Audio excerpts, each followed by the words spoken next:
Good morning. Good morning, Bill.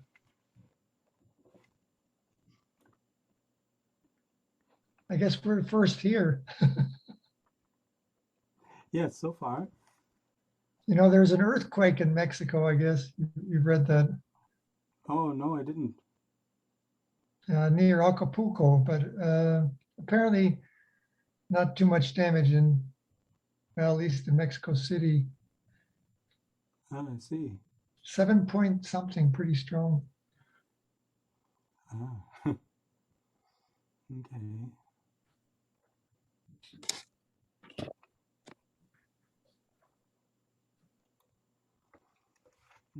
There's a name of a person who's appeared in the waiting room. You've seen this waiting room thing they do. Someone named Pamela Flapt. Have you heard of such a person? Oh, so we're in a waiting room then. I didn't know that, actually. No, right now you are admitted, but normally when you first connect, you'll be connected to a waiting room. I'm not exactly sure how to talk to someone who's just in the waiting room. So maybe let's see, waiting room. Oh yeah, okay, we're in the waiting room. I'm still a novice, really, at Zoom. Yeah, it's still new technology. That's beautiful technology, even if it is Chinese. Well, I'm not sure how much of it is Chinese. I mean, that's at least American company is responsible for promoting it. Zoom I don't know. is Yeah. technically an American company, I think.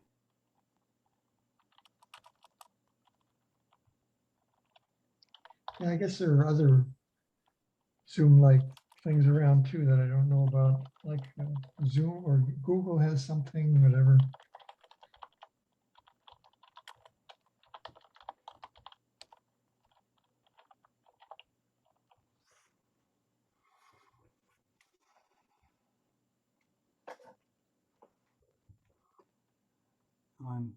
I'm glad to see you or to show up to our modest little workshop. Are you in the United States or Canada? I'm in Canada. Oh, okay. Yes. You're familiar with Canada? Pardon? Are you familiar with the Oh, sort of yeah, I've geography of been Canada? various places in Canada over the years. When I was at Arizona State University, one time I drove through Winnipeg and across the country, then down to Arizona. Oh, I see. Okay. Yes, I'm near Kingston, Ontario, which is on the edge of the Great Lake. Okay. Yeah, I also I visited um, Bill Bayless in Oh yes, yes, in Windsor, right? yeah. Yes, yeah. He's maybe 3 or 4 hours drive from here. I see Robert there. Hi, Robert. Yes. Hello.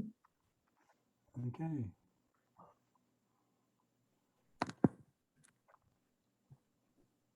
In the waiting room. I'm just learning how to manage this waiting room concept, which See, actually, you're running the conference, right? yes, this is my first attempt to do this, and it's the first attempt to make it much larger than just 3 people. So with 3 people, it's a lot easier. In the past, Jesus had always initiated the meeting. So we, partly because I advertised the conference, the meeting at the conference, I thought, well, I should at least offer to try to host it a little bit, since otherwise I'd be putting everything onto Jesus.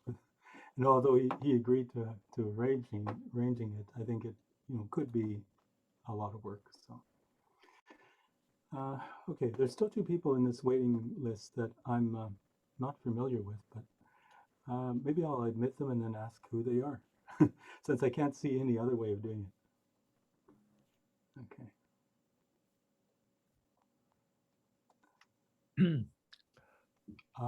Okay. Welcome, Dr. Santilli. I was a little bit confused because we're using this waiting room concept to screen people as they arrive, and you show up as the name Pamela Flatt. So yes, just a moment. Let me help. Carl, we have to change the name Pamela Flatt. Okay, just a moment. Yeah. Just a moment. That's my secretary. Okay, just a moment. yeah, it's okay. Well, Oh, it's that's no why. problem. All It's right. no problem. Just that I have no obvious Well, way that I can I can see change of, it from here. No, we can change it from here, maybe. Okay, we can change it. Yeah, we can perhaps. change it here. Rename. There he is. Yeah. Rodrigo Santilli. So,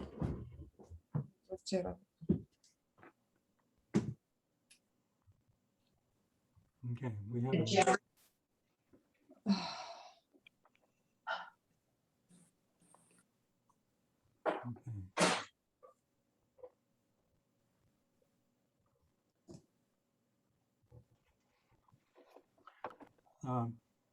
Someone just joined who is listed as Zoom user. I'm not exactly sure who that is. thank you, If Carl. they could, Hi, Bill. It's David. I'll see if I can adjust the name here. oh, okay. Thanks, David. Tu ci sei, io Rossetto. Okay. Oh, it's David Sagansky. Yes. I recognize your voice, David. So I was just trying to figure out how to manage the waiting room when there are, more people involved, and so the only method I can see so far is just by recognizing the name, and so. Bill, a quick comment. Yep. Since I didn't log in, it assigned me Zoom user as a name, and I don't see that I have the ability to change that name here. I think if you are the host, you'll have to do it from the participants list. All right. Rename. I see. Okay. Yeah, I can do that. Professor Cruz, I see. I guess you had a bad night with the earthquake.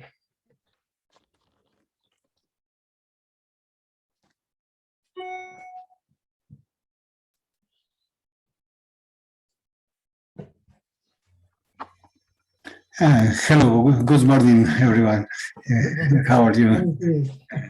Buenos días. Buenos días. Buenos días. Bien. Do you have a problem with earthquake? I understand. No, okay, yesterday was an intensive earthquake, but at least around and with the people that I know, there was not problem, major problem. Well, that's good. Yes. Perhaps we can wait a few more minutes.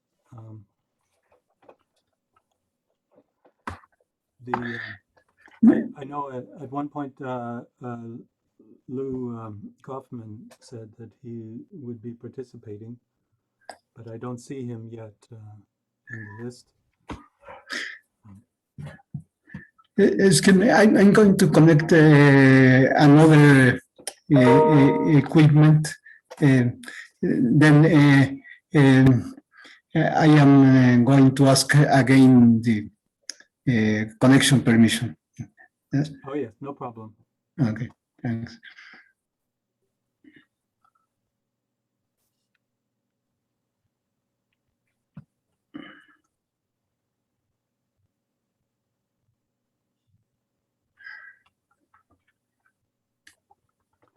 So you will appear as two people, two sessions.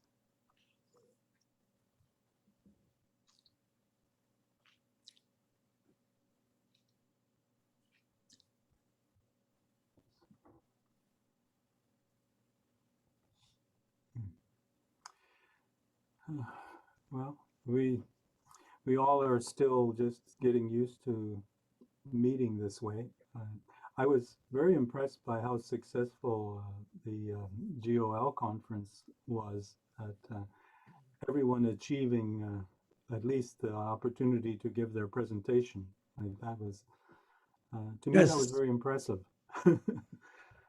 I've heard of a lot of other conferences having problems even getting people to be able to speak. So I think I was quite happy that we did that successfully. Yes, it was very successful indeed. I enjoyed it very much also. You get some paper and pencil here. Ah, the old-fashioned tools.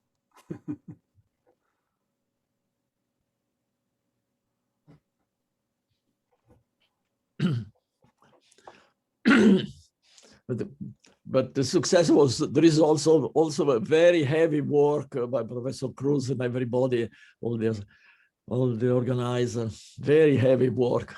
Yes, indeed. Yes, they were very diligent about making sure that everything was planned. As far as I know, it was the first conference organized by people in that organizing committee, although some have had experience with other people had experience with other conferences, but not in the organization part.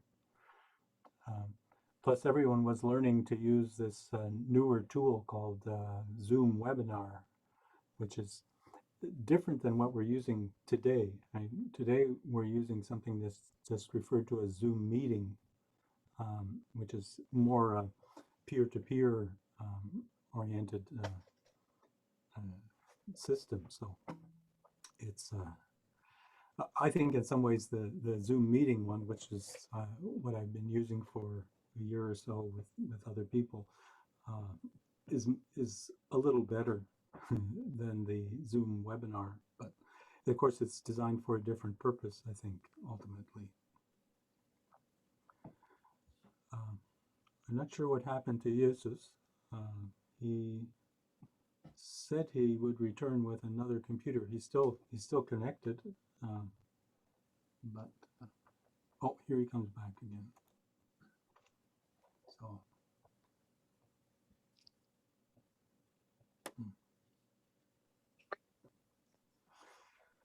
All right. Okay, thank you. Perhaps you have two microphones. Okay, maybe I think this. Yeah. Yes. Okay.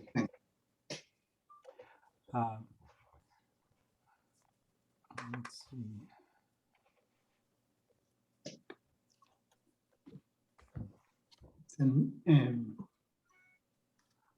I lost the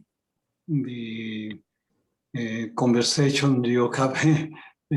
Well, we're just sort of putting in time and discussing the fact that it was a good success for our recent GOL conference, that everyone was successful at making a connection and completing their presentation. It's I think that's a technical achievement for Zoom with that large number of people, and Dr. Santilli reiterated that he thought that the organizing committee did a very good job of making sure that everything was planned.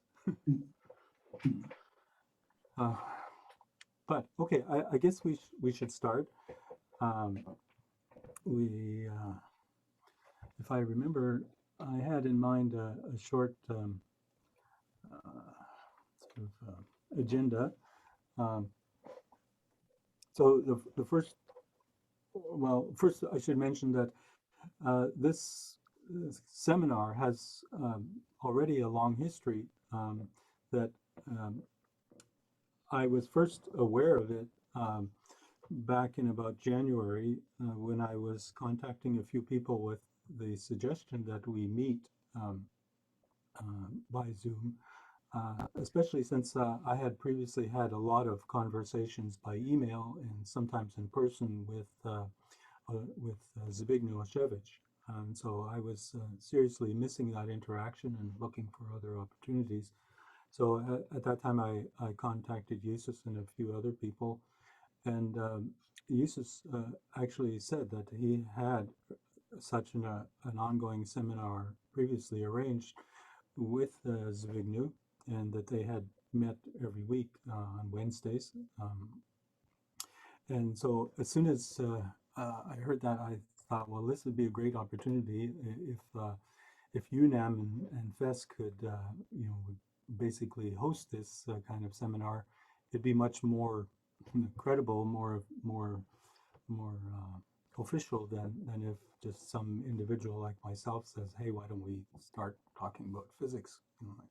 So in any case, the more or less coincided also with the organizing, starting of the organization for the GOL conference. And so we did extend the seminar that Justus previously had with Oshevich to include me and to include another participant who will be a participant in the future, but she can't be here today. Dalia Cervantes, who you met at the conference. So she will be participating in the future. There are a number of new people here today. So that's, I guess the main goal right now would be to have people either introduce themselves, or I could do a quick introduction in terms of the information I know about them. So first of all, Garrett Sobchak, is that the correct way to say your name, Garrett? Sobchak? Hello, everybody, and nice to meet everybody. I certainly enjoyed the GOL meeting as well, and Professor Santilli and with everybody. And I see Robert's there and Mariana and Jesus.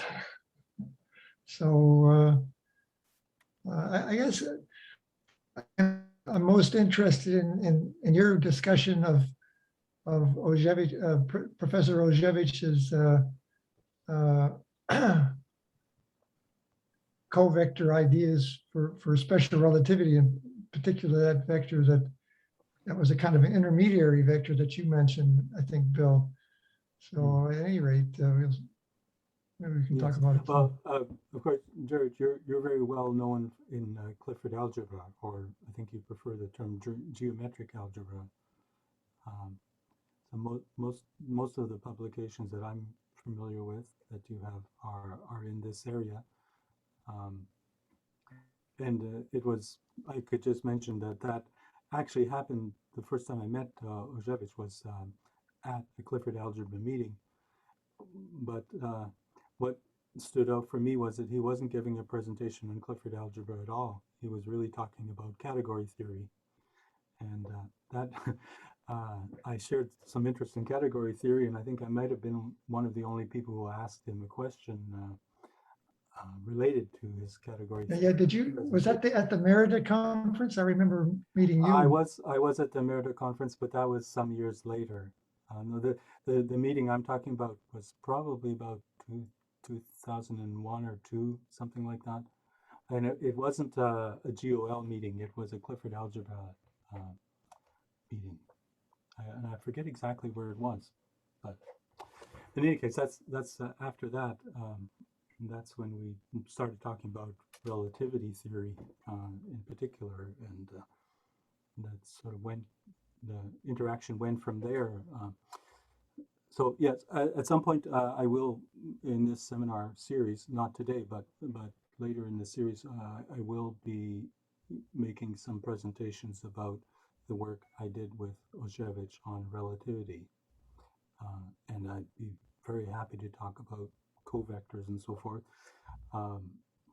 this is also something that Dalia Cervantes has been dealing with quite a bit in her interest in applying sort of alternate methods in calculus to subjects like thermodynamics. So the same thing enters in thermodynamics, the notion of processes as vectors and I had quite covectors a, entering. I had quite a few conversations with Spishak about groupoids and his special relativity ideas, but so it'd be nice to pursue. I wanted to understand it better. I never completely understood it, but anyway. Okay. Oh, good. And so one of the things that we'll be doing today is settling on at least a tentative schedule for future presentations. So we hope that everyone who's participating today will be able to suggest something that they could present to our seminar at some point in the future. And also I want to reiterate that this is an informal and friendly meeting. So I think the point is to participate a lot in the way in which at least I'm familiar with Zbigniew and his interactions with most people, at least in the latter years, was cordial, but also very sometimes critical. And so it doesn't mean when you're friendly, it doesn't mean that you can't be critical of someone else, but you do have kind of an obligation to make an effort to understand and to ask questions, since I think the primary goal is not so much to convince others, but at least to be able to explain yourself to others in such a way that they can understand, and if they can understand enough to disagree with you, then you probably achieved your objectives, like that, at least from my point of view. So I think we can try to proceed in that way. So Jesus, you probably, everyone knows Jesus, but perhaps, and he'll be speaking later today, but Jesus, if you wanted to say a few words, I think that would be great. Thank you. Only to say that certainly this was a seminar organized by Professor Zbigniew almost all the time that he was in our faculty at Cuautitlán UNAM. This was either a kind of informal seminar. Sometimes he mixed with with his obligation of teaching. Then sometimes he take his the time for one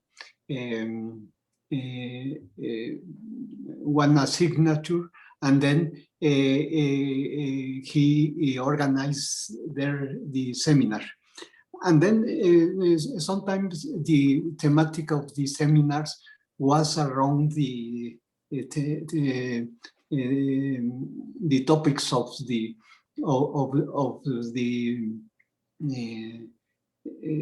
principal signature that he was teaching. But even he liked it that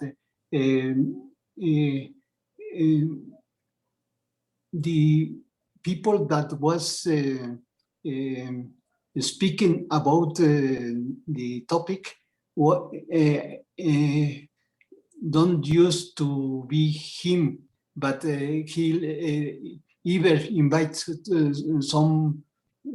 somebody to start the presentation of some subjects. Of course, Professor Osiewicz either interrupt maybe at 5 minutes later and used to take the control of the discussion and then send to the way that he wanted to discuss.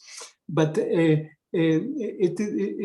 was very interesting because we had the opportunity of discussing different subjects about the meaning of the law of physics, the use of mathematics in that field, and something like this. Then, in fact, in the last year, he tried to use the video conference system to extend the seminar. First, we tried to organize with the University of Zacatecas in Mexico one video conference seminar, and this was during a short time, but this was successful because we in that time having one video conference service that was in good, very good conditions. But when the COVID pandemic, then he have to, everybody have to home, and then he was working since his home, but the most of the time he used it to speak with his students. The first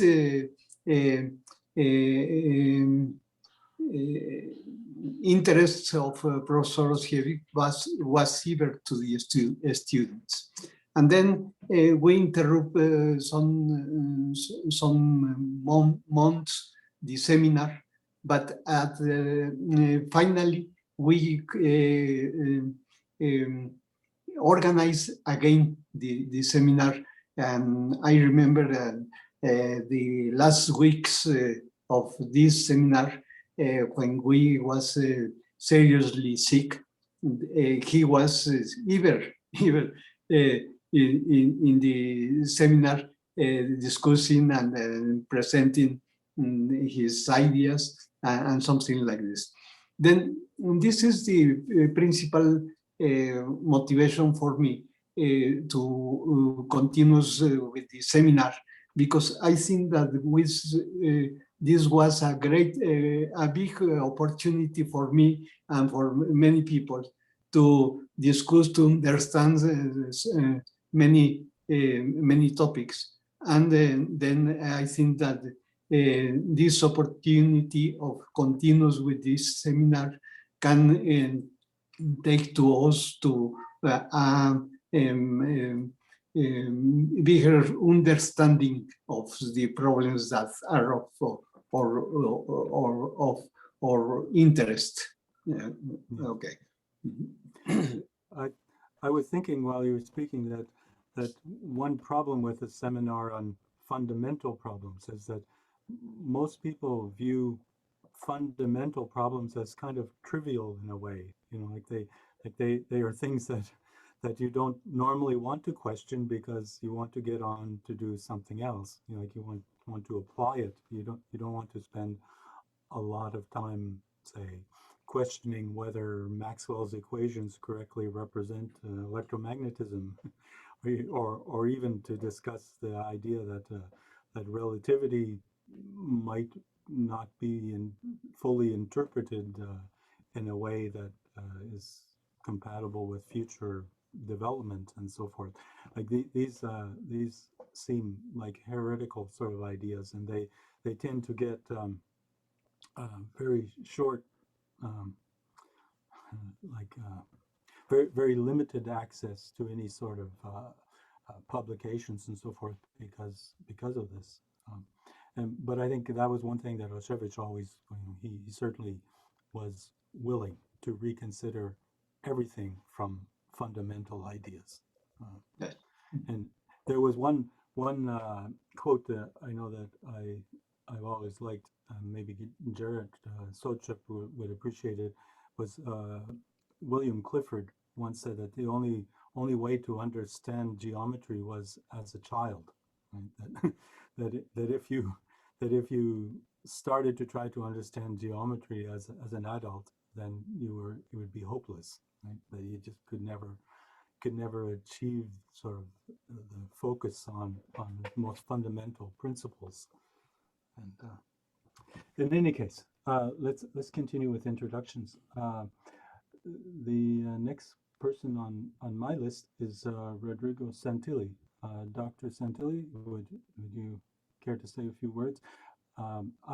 I could just mention that I am familiar with Dr. Santilli's work from a very long time ago, beginning with a journal called Hadronic Mechanics, and rather radical, heretical ideas about the neutron as being a bound state, a composite particle, which was supposedly rejected by physics in the very early part of the last century. So, but I know that there's a lot more to the story than that. So, Dr. Santilli?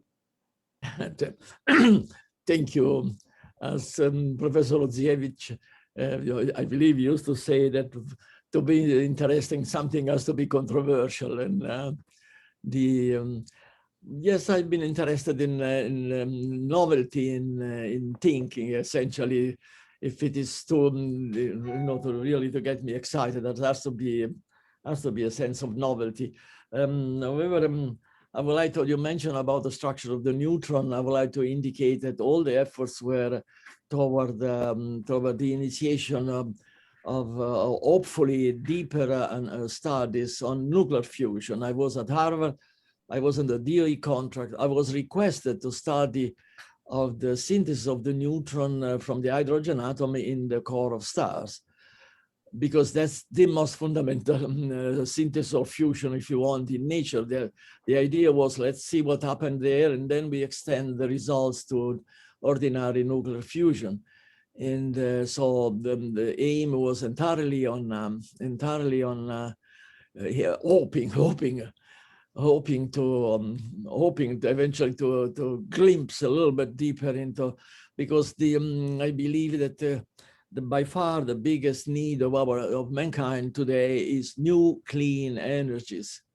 And honestly, I believe quantum mechanics.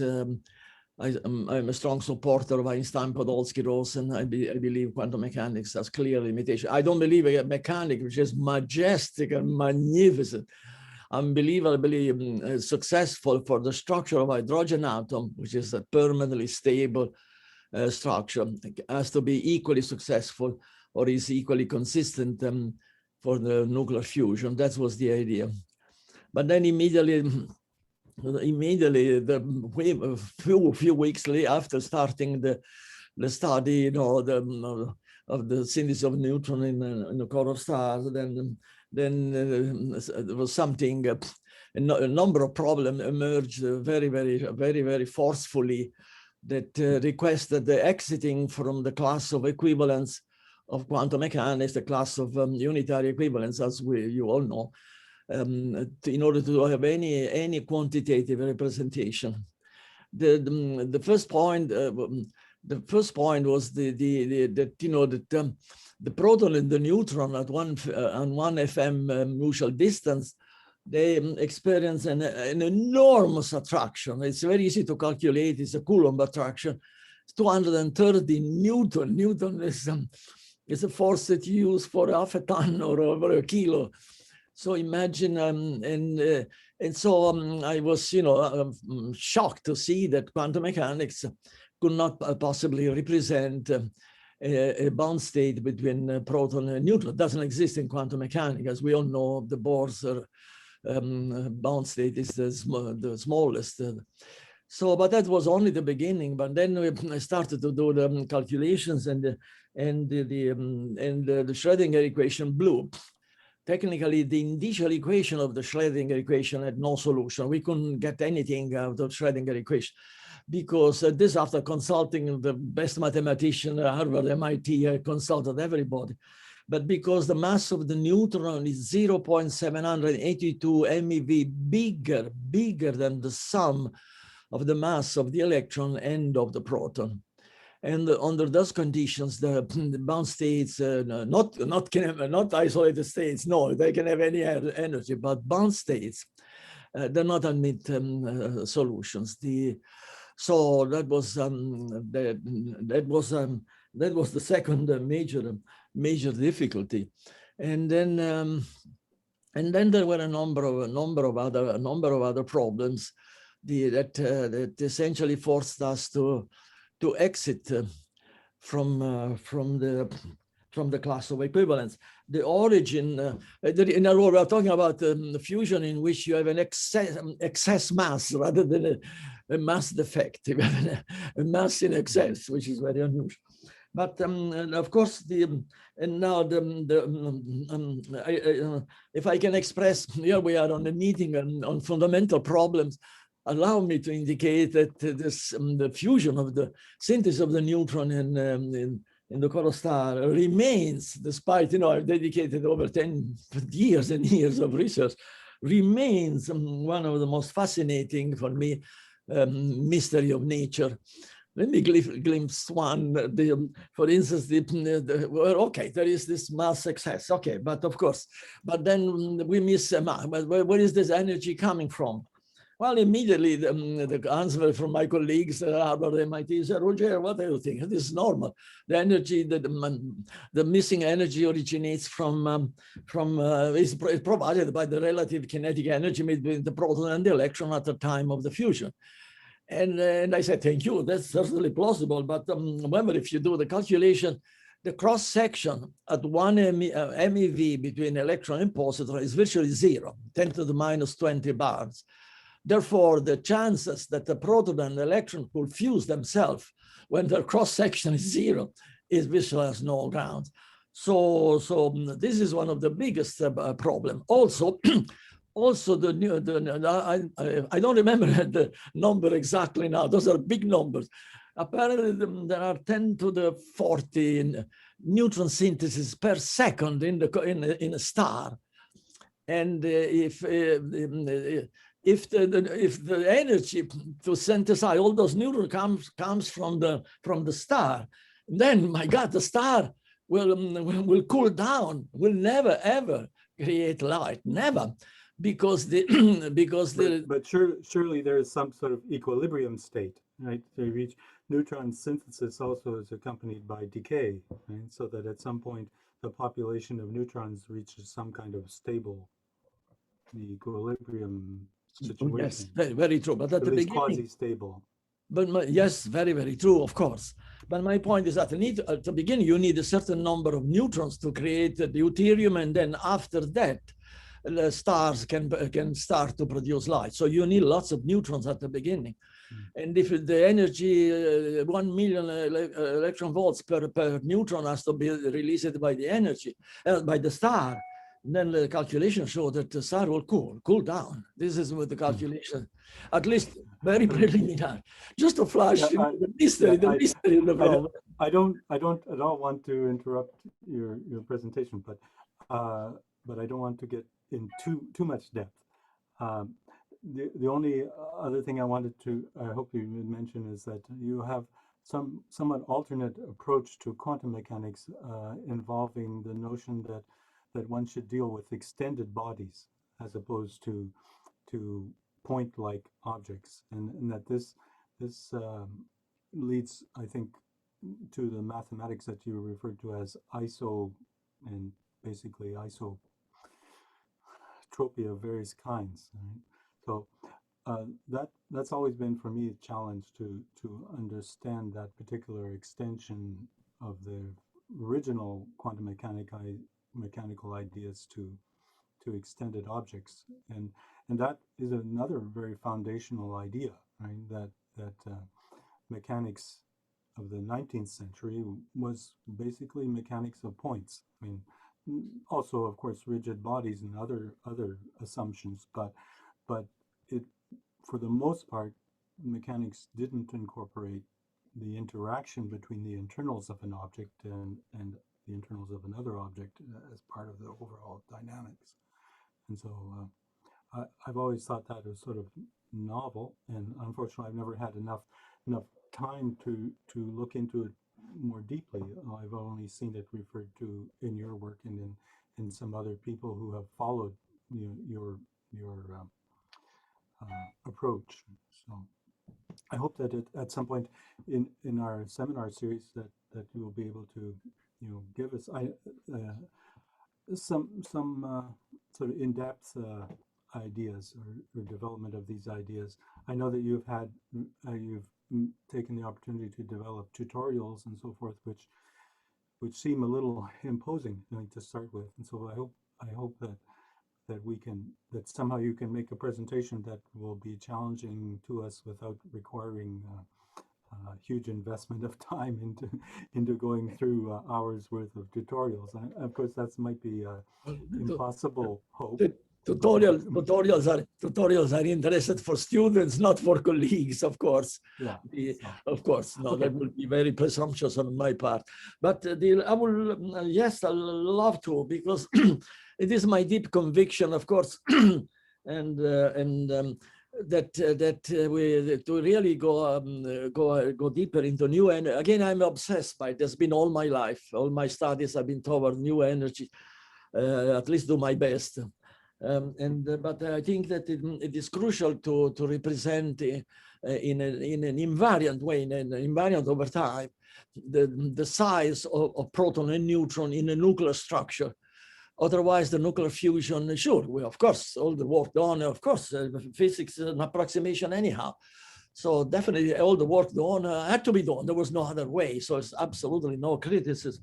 But this is, we as physicists, we have a duty, at least toward our, I have a duty toward my children and grandchildren to say that I've done my best. And it's my opinion that the time invariant representation of the extended character of proton and neutron is crucial for new, not only for new energy, but also quantum computer, virtually in any segment. It's however it is, the title of this meeting, that's why the title of this meeting is very appropriate indeed, because it raises the fundamental, you see, a point particle can only sense action at a distance, interaction which are derived from a potential.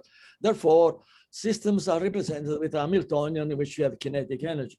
But the moment you admit the particle is extended, this is gone. Of course, the potential energy remains. Coulomb interaction in nucleus will always stay no matter what you do. But the moment you represent particle as being extended particles, they have contact, especially when they are one inside the other. The volume, nuclear volumes, are generally smaller than the sum of the volumes of the proton and neutrons, which means charge distribution of proton and neutron are partially one inside the other. Those are contact zero range interaction that as such are non-Hamiltonian. And so therefore this raises the question how to represent non-Hamiltonian interaction that are not representable with Hamilton. Incidentally, those are interaction are a number of colleagues around the world are referring to them as the fifth interaction. It's a class, it's a very large class of interaction. But so this is I would like to discuss and have criticism. Yes, I love to have criticism. That's excellent. That's really very good. We have three more people that I would like to introduce. The next one on my list is a close colleague of mine, David Sagansky. David and I go back probably even further than Zbigniew and I, although we've always talked about quite orthogonal subjects. I don't want to give away too much of what David might say, but most of my interactions with David, oddly enough, actually started with the subject of cold fusion, which again was something in the late 1980s that was largely focused on the subject of new energies, of trying to explain what seemed like anomalous observations by Pons and Fleischmann. And I recall that year actually being at the APS meeting in Washington, where it was basically shouted down by by the physics community.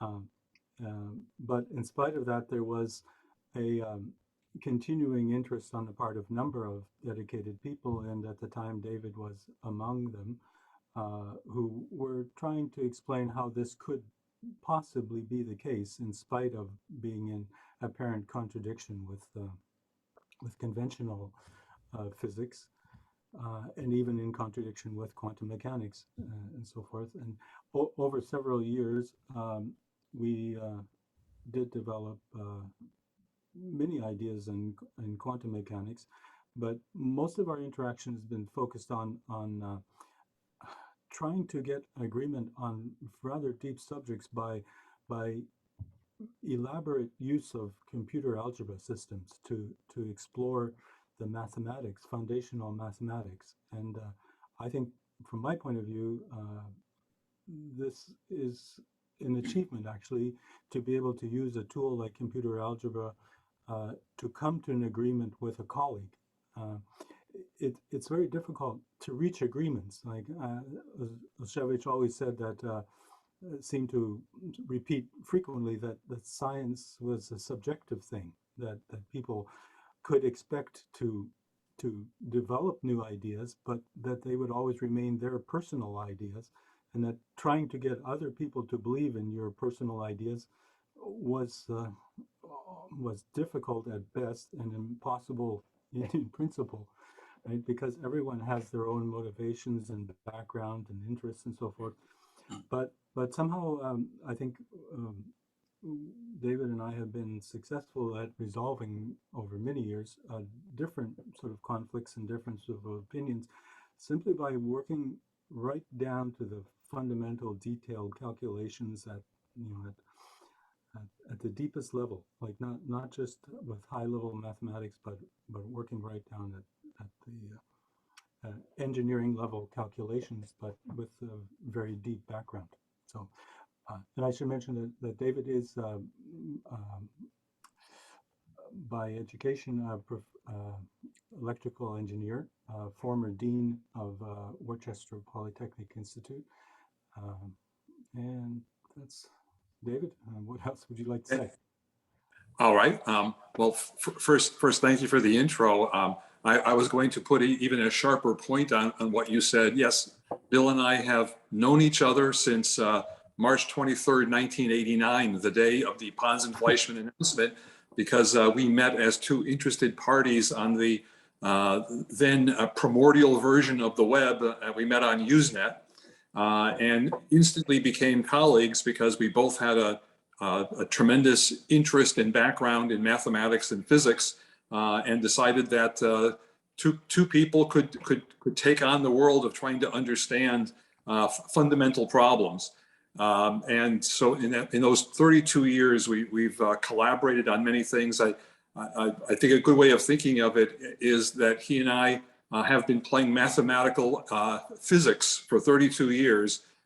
Sometimes singles against each other, trying to make the other see something clearly, and to come to an agreement, which is where the computer algebra systems come in.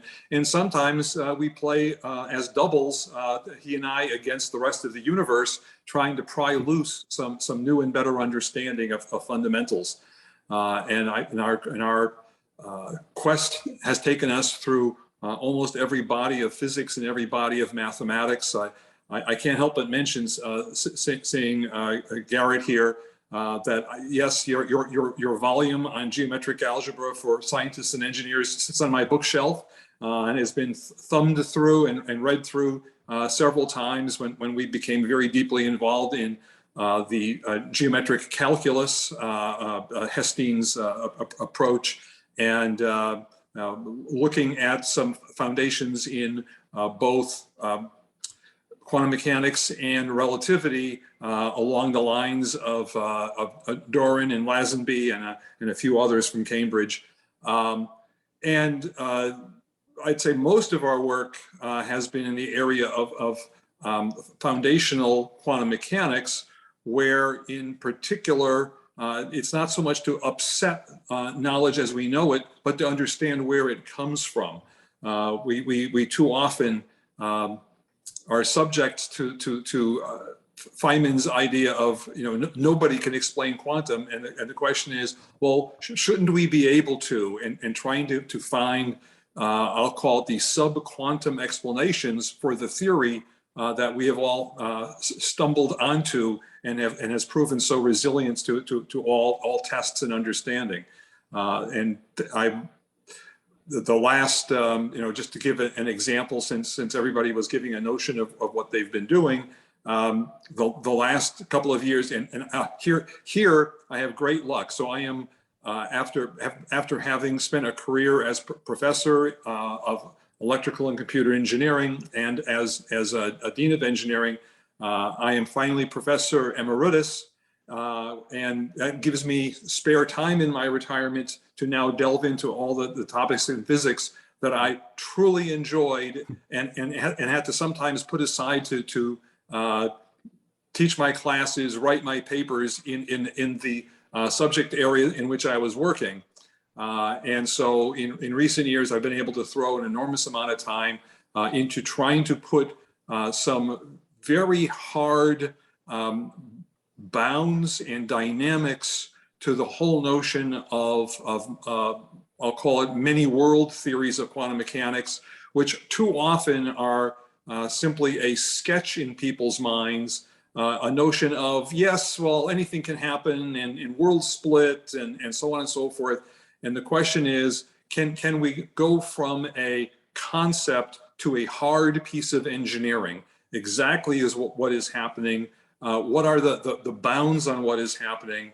What are the physical interpretations for it? What is this sub-quantum world? And I think with that introduction, I'll stop. Okay, great.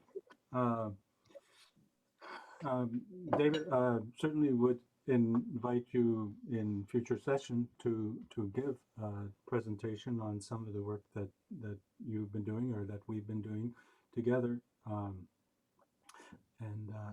I think your advice to me when we were speaking yesterday was that we should try our best to just jump right in, like into technical subjects. And I think maybe at some point in the future, in the next few weeks or months, we can try to do that on some of these foundational issues in mini world quantum mechanics or something of that sort. Okay, great. The next on my list is someone I know only from the GOL conference. Her name is Mariana Espinosa. I know from her presentation at GOL that she was interested in basically scientific knowledge, and in particular very detailed category levels, depictions of relationships between ideas in physics and perhaps in other subjects. So, Mariana, are you there? Hi, yes, I'm here. And can you hear me? Yes, thank you. Well, I'm delighted to receive this invitation to this seminar. I was very surprised and honored. And yes, for the last, I did study physics. And then I did a master's degree in science communication and philosophy of science. And now I'm finishing my PhD. Well, just waiting for the last reviews on my thesis. And what I've been trying to do is to make maps, science maps, especially on space-time theories, gravitation theories. And what I do is that I take axiomatizations or reconstructions that are already done by, for example, Mario Bunge, who he just died last year, I think, and he was 100 years old. And well, he did what he called scientific philosophy, which is like from the Vienna circle and the Berlin circle came out the analytic group and the scientific philosophy group from Reichenbach. So he comes from that school, but also following the structuralist philosophers. And they have done very good work reconstructing many theories, very formal axiomatizations that, following the set theoretic view, I can visualize using formal concept analysis.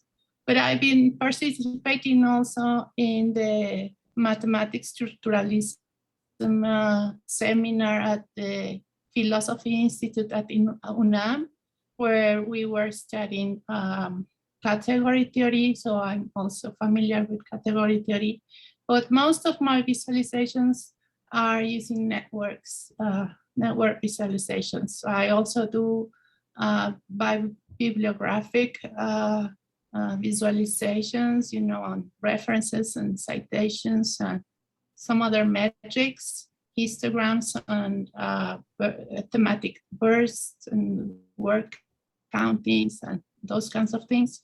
So what I'm trying to do is trying to make some sense of the thousands and thousands of proposals and models on physics, mainly because I know that most of them are somehow related. So I'm just trying to put a place for the things that I'm interested in. So I'm also making some networks on different schools and on philosophy of science, like realism and materialism, and, you know, like all of these variants. And I've been also very interested in starting some kind of map on the different axiomatizations of special relativity. I found a paper written by some philosophers from, I think, Poland or somewhere, where they had found, well, I'm not sure if they are right, but they say that they found around 2,000 different axiomatizations of special relativity. So special relativity was one of the most difficult models for me to pin into my maps, my lattices, because you can find it as a specialized model or as a foundation of GR. So I have found different axiomatizations, and I would like to very much clarify what the hell is special relativity. It's a little, I still don't have it very, very clear. Yes, it's clearly, if there are 1,000 different variants, then the definition is somehow lacking, right? Yes. But so that's what I'm mainly interested in, and also in the problem of locality and not locality, because certainly this comes in up GR and quantum mechanics, it's a problem in both of them. So I'm very interested in that, but not very expert on it. It just, well, my level of expertise is very superficial, but it's wide. No, yes, I think that's a valuable contribution. I mean, because too often, as almost technicians in mathematics and in physics, I mean, we look, you know, at the details, and we're just focusing on building things from the bottom up. But at the same time, of course, we're very much aware of a very wide literature, and often simply ignoring the fact that many other people have tried to solve the same problem in different ways. And if people like you can provide us with the kind of tools that we need to view our subjects with a much wider scope, it will I hope at least that this could be very valuable to researchers now and in the future, to be able to. I think that would fit in nicely with the ideas of this groupoid and these ideas of Zbyszek, Professor Ojevich on special relativity. That would be very interesting. Yes. Well, Yes. the notions of groupoids, for example, is fundamental in abstract algebra, and actually, oddly enough, the first time I saw attempts at categorizing mathematics were in the context of computer algebra system called Axiom, which was developed back in the 1970s by IBM. The tools that we use today are in some ways a rather poor representation of ideas that they had back then, that never really developed to a commercial level.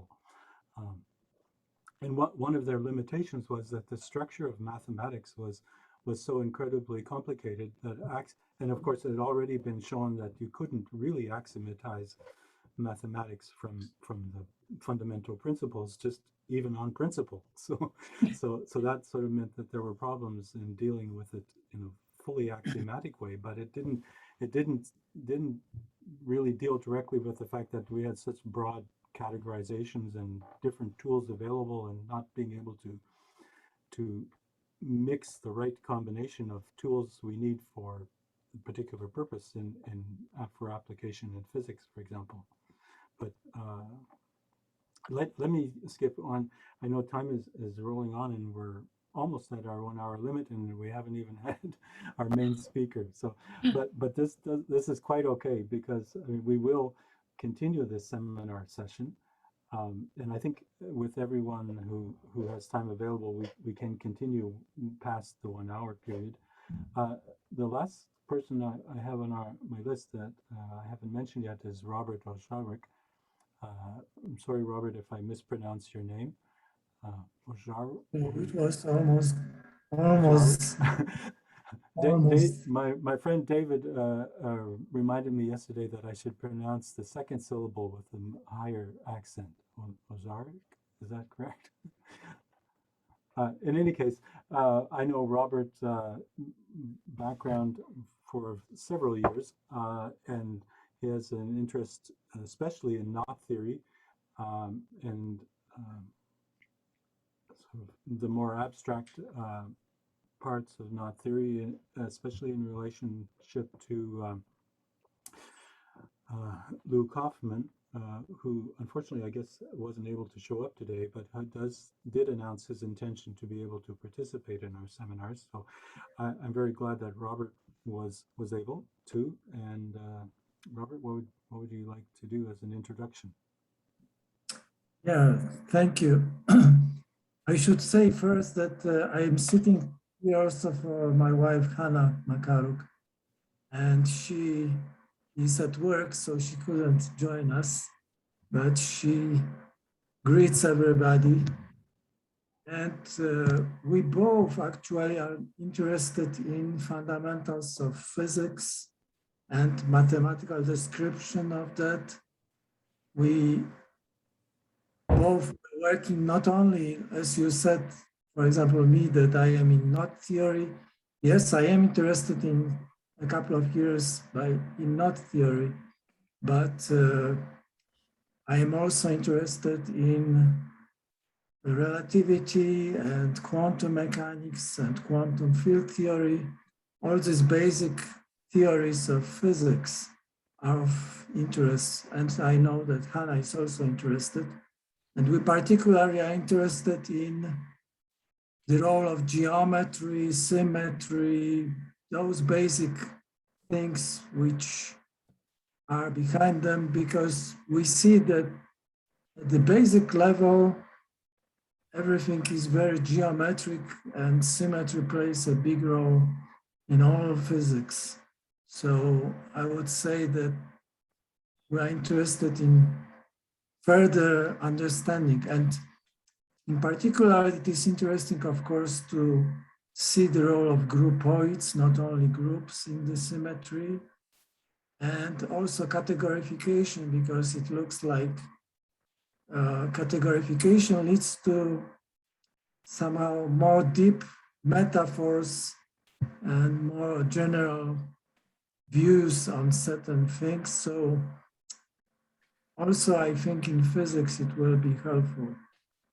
And so we are interested basically in every fundamental questions in physics and how to describe them in mathematical language, which, because, you know, mathematics is probably beyond physics, but physics is not beyond mathematics. It has to be described all mathematically, and we should never relent in seeking the best way to do it. And we think that it's still not done completely well. And in particular, such things like quantum field theory, which is very ugly from the point of view of mathematics, should be probably described better, and then maybe it will be better understood what is there, and how to, for example, describe quantum gravity. Nobody knows, but probably better understanding of these fundamentals have to be done. So this is just introduction from me. Thank you.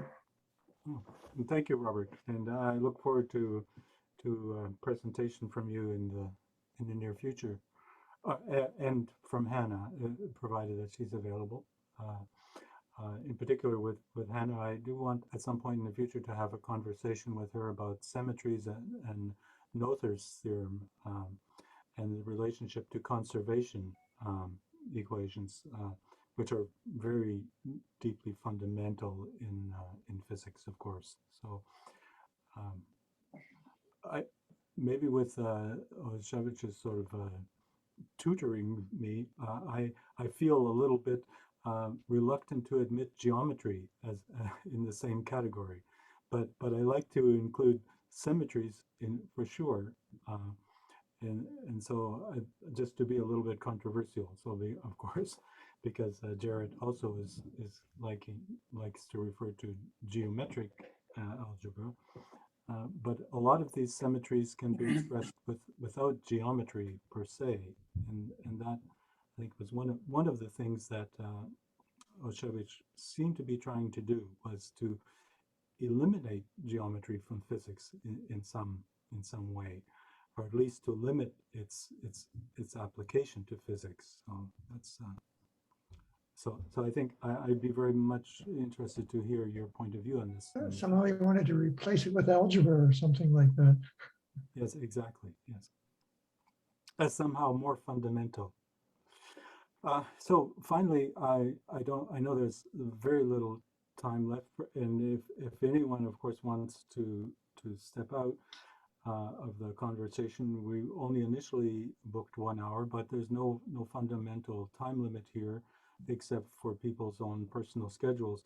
But I hope that Jesus could at least give an introduction to the presentation that he is actually started before the GOL meeting, and he had offered to, during this meeting, to continue that discussion, or at least to reproduce some of the introduction, and we could then continue to next time. We may also have to, so having introduced everyone, I guess we also have to put off to some extent establishing a schedule for the next meetings. And so right now, I think our best opportunity would be to suggest that Jesus could continue his presentation next in 2 weeks from now. But Jesus, are you prepared to give us a quick introduction to your ideas on axiomatic interaction theory? Yes, I can do that. Maybe I can take 5 minutes. I am only going to put the title of this. I'm going to to share my screen. I think I have the permission. And then wait a moment.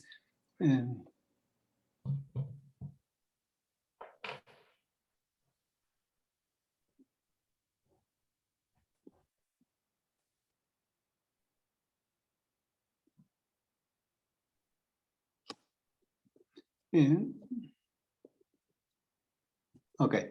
Here's excuse me. This is in Spanish. Is the title, but the title is some notes about one axiomatic concept of interaction. The idea of this speech was because in the seminar with Professor Osiewicz, we were discussing about the idea of, or not the idea, about the concept of velocity and relative velocity. And then it was shocking to me even the concept of velocity, because we started with some concept of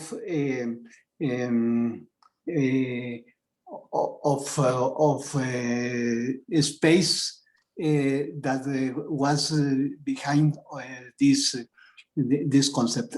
I am putting here some of the some extract from the Newton work around the concepts, principal concepts of mechanics. And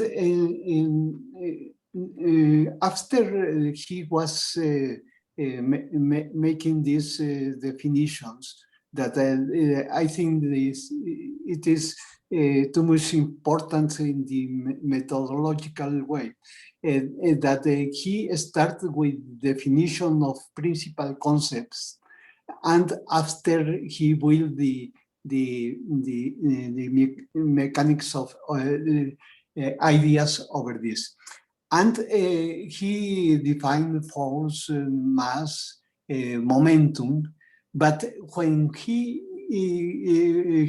came to the concept of space and time, he only said that those are well-known quantities. And in this way, they don't require definition. Then I think that this is a big problem, because our ideas about the space and time even start from one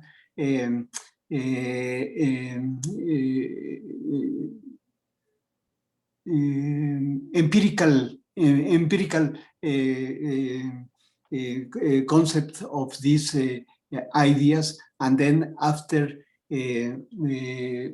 came some of the consequence of this idea in the theory that we are discussing. Then the idea of this work is to start with the not with the concept of space and time, but start with the concept of interaction. And from the concept of interaction, I try to establish the idea of space and time and velocity and something like this.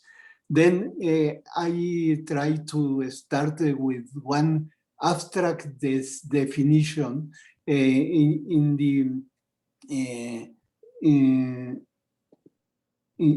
the idea. Excuse me, I'm going to interrupt my share screen. I'm going to start with the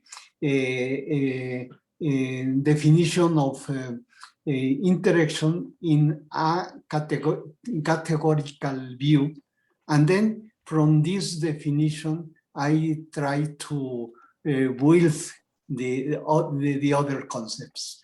Then this is the principal idea. Then I start with the concept of body in this category, and I started with the idea of equilibrium state of the body, and then the interaction is like one morphisms between these between these objects. Then this is the principal idea that I'm going to try to present in this work, and I only add that this was discussed maybe during the last 3 years with Professor Rosiewicz. He was working with the idea of groupoid related with velocity, but I wanted to use the idea of category theory, and at the end, the idea of groupoid with the concept of interaction, because this is more fundamental for me and is one starting point for all of this. Then maybe for not take too much time, I can stop here with this short introduction, because I understand that this was planned for 1 hour, the seminar today, and then it is better not to extend too much. Okay. Yeah, that's a very brief introduction. I know you. It's ambitious, I think, to plan to see space and time as a derived concept rather than an assumption behind things. Although this has become more popular in recent years, especially in quantum mechanics, to see space and the properties of space and time as emergent from something more fundamental. So, do you intend, or do you expect that the notion of interaction, as you're introducing it, will relate to quantum mechanics as well as to relativity theory? Yes, my starting point is only the idea of interactions. I am not defining what kind of interactions, but only the idea of interaction. And then in this, I hope I can apply to relativity and quantum mechanics and another kind of interaction as well. So you would see then quantum mechanics also as an emergent phenomena, something that comes from deeper level, like deeper understanding of reality. Is that do you expect to be able to build quantum mechanics from deeper level fundamental axiomatic tools? Yes, but I don't know if I am going to be too much superficial. But the idea is what after we define interaction, we are only to select one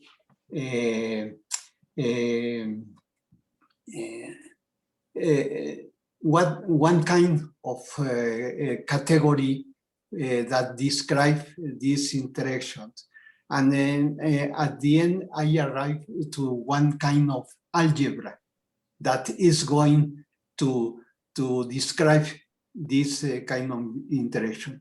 And then the indifference between classical mechanics and quantum mechanics is the selection of one algebra. In fact, the difference between classical mechanics and relativity is again one selection of one algebra. Then I like to present in this way. I think that Mariana is asking.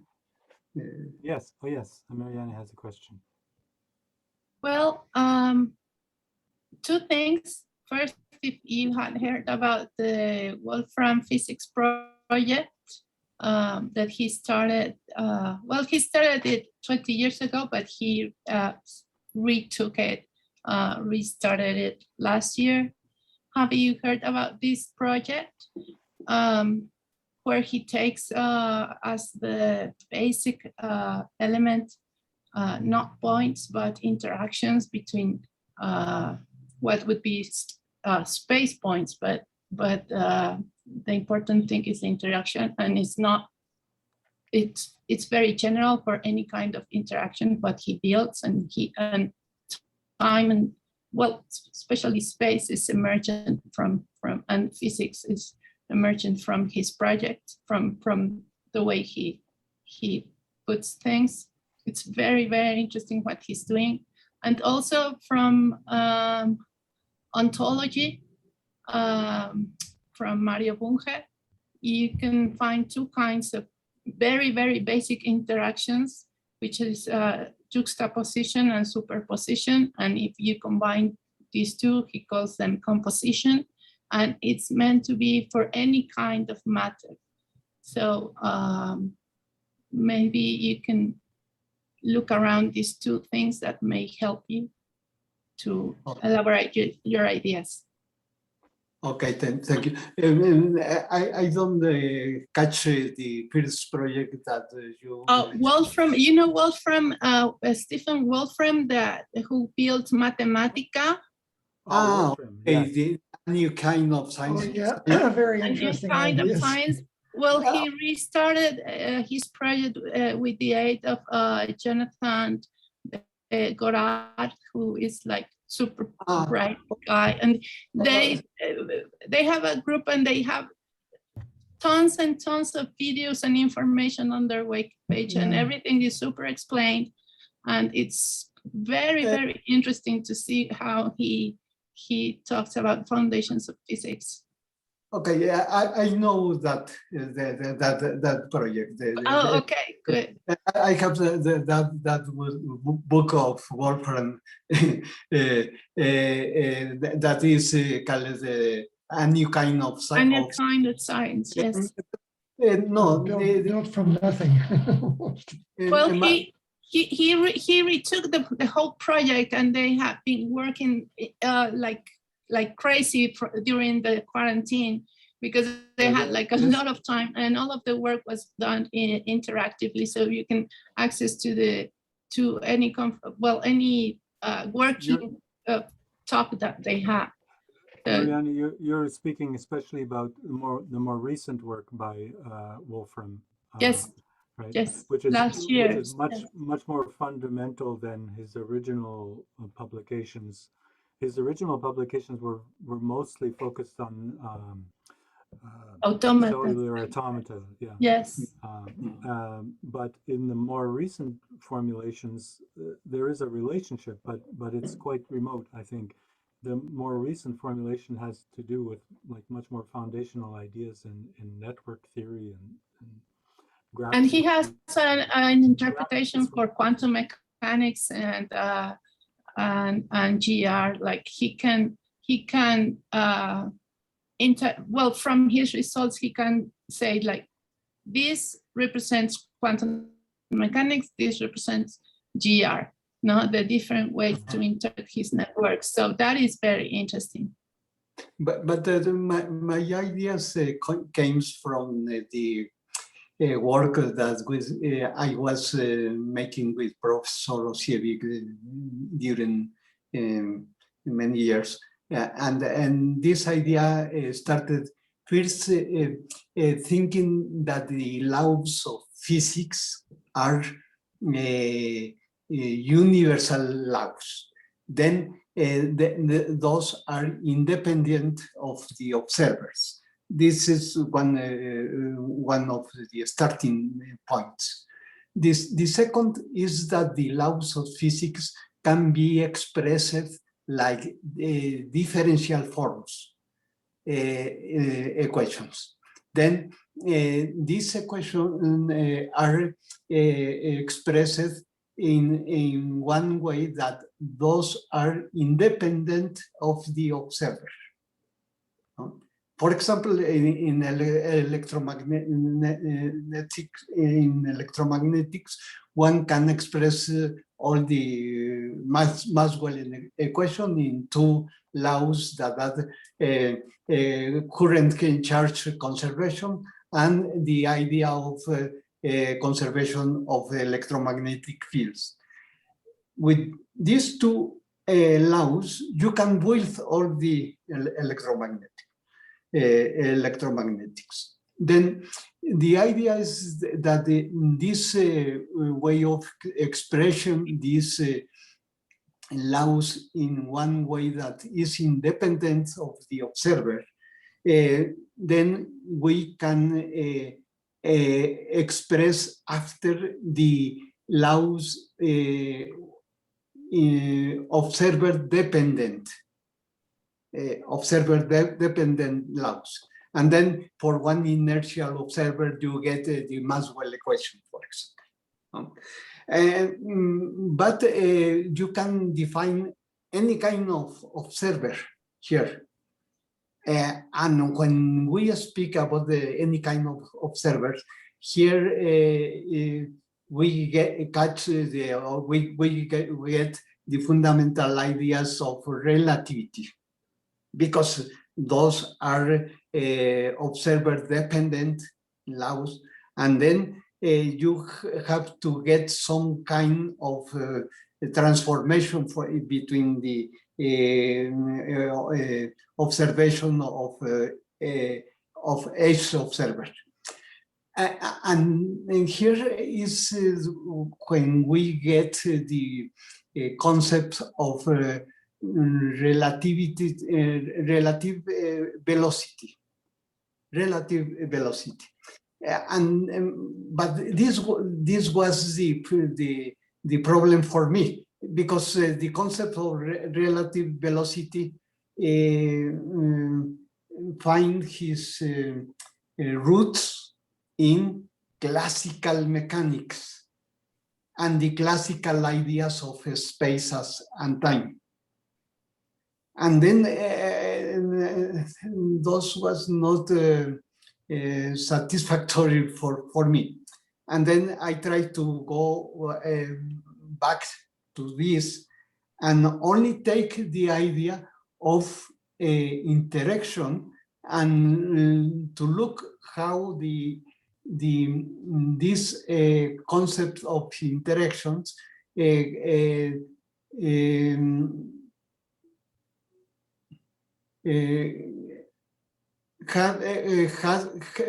implicit the concept of time and space. This is the starting point. Then, if we fix the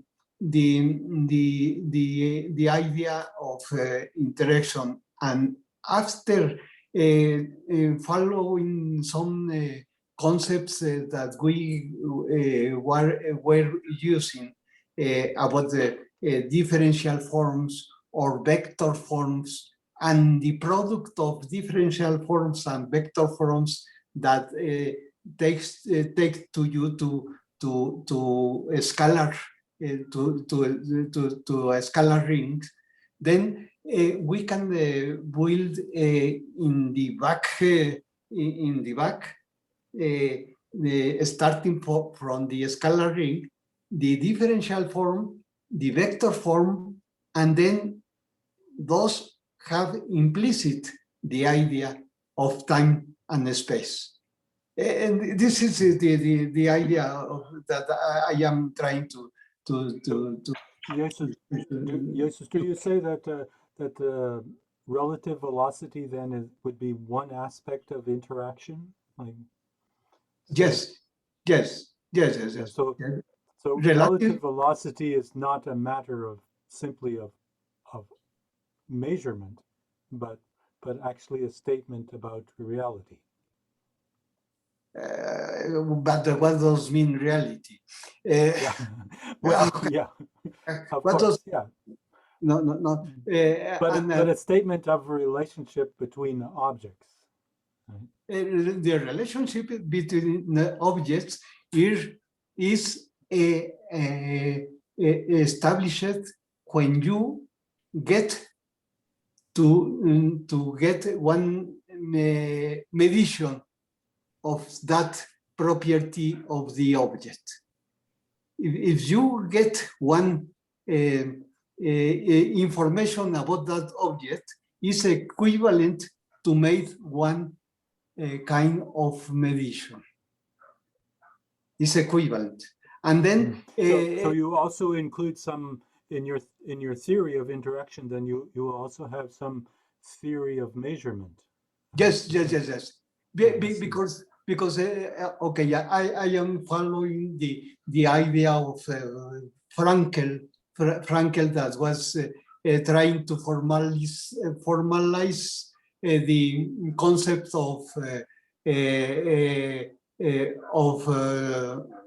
data, of abstract data types, following the idea of measurement in physics. This article is interesting, and I take some ideas from here, and after of that, then we can build this concept of interaction. I think. I think we have to stop at this point, and I think you've done a good job of making us interested in what you'll say next.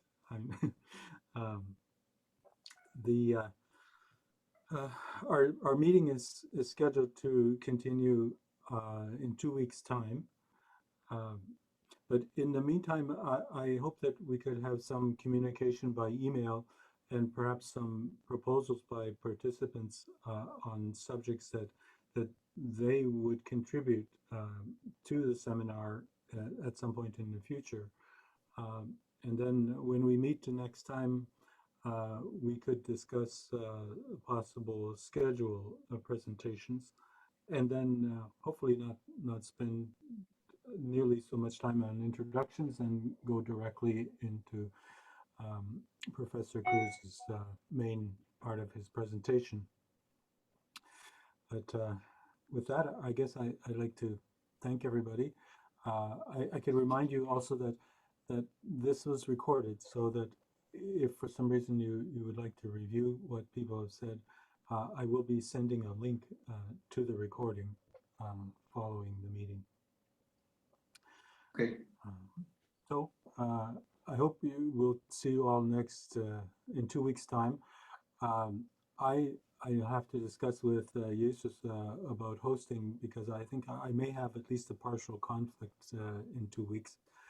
But I do want our seminars to continue, and so maybe in 2 weeks' time I may have to depend on a recording, at least in part.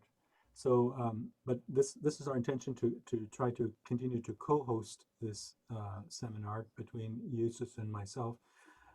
Unfortunately, Zoom has made that a little bit awkward, and I need to discuss details with Professor Cruz after the meeting. But thank you very much. And if also this is an open meeting, and so that if you are familiar with people who are motivated to discuss issues of the type that we discussed today, but in significantly more depth, I think we could be open to the possibility of additional participants. Although the total number of participants, I think we should deliberately try to keep manageable. But this is certainly an easy group to in which to carry on a kind of colloquium of ideas. So thank you very much, and see you at least in the first part of the next meeting. Very Thank you. interesting. Thank you. I enjoyed it very much. Yes, indeed. Bye, everybody. Bye, bye, everybody. Bye. Adios. Adios. Arrivederci. Arrivederci. Arrivederci. Arrivederci. Do widzenia. Bye bye. Bye.